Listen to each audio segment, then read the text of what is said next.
আমি মনোদী থানা থেকে আসছি এবং মনোদী থানা ইউনিয়ন খিদিরপুর এবং রামপুর আমাদের গ্রাম, ওই জায়গা থেকে আসছি।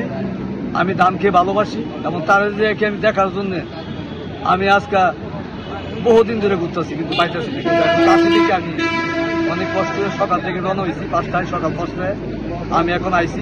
আমি যদি রাত্রে 4টা বাজে তবু আমি তার সাথে দেখা করে যাবো, আমি তার এক নজর দেখতে চাই, এটি আমার মনের ইচ্ছা।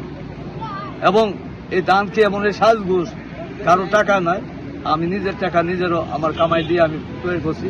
আমি তারেক জিয়াকে ভালোবাসি, জিয়ুর রহমানকে ভালোবাসি, বেগম খালেদা জিয়াকে ভালোবাসি এবং যারা বিএনপি করে তাদেরকেও আমি ভালোবাসি।